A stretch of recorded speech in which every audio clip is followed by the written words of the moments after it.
manyien mago imore. Wachogi County ma Kisumu nyakoro Gachagua kama pinyo wacho oikore mar tieko gedo mar alap ma Kisumu Conventional Center mantiere alap ma Jomo Kenyatta International Stadium manuntiere Mambuleo. Jatend migao mar tuke Babu na Mwambe ote ma osomo maundi kod jalup jatend piny Kenya Rigathi Gachagua yepo mar tuke ma Kikoska oyango ni chenro makama biro loko chal mar Kisumu kendo jiwo weche mag tuke. Motol ne governor ma Kisumu kara motol ne mano nyakoro Gachagua governor ma Kisumu Professor Peter Nyang'nyong no kwa pinyo wacho mondo orure mapiyo tieko chenro mar gedo no. Tuke ma Kikoska biro dhi nyime e boma ma Kisumu kuom thuolo mar juma achiel kochakore odiechieng' ma kawuono.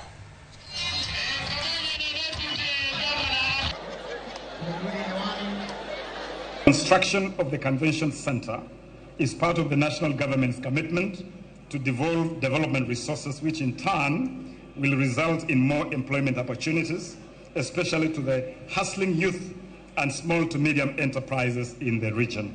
Indeed, the Convention Center will promote diverse business activities, leading to spiral rejuvenation of the Lake region's economic well-being.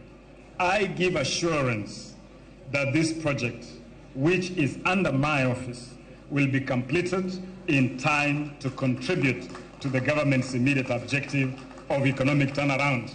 Let us complete that convention center because it will forever remain a landmark for the 9th edition of the Cities Summit held here last year.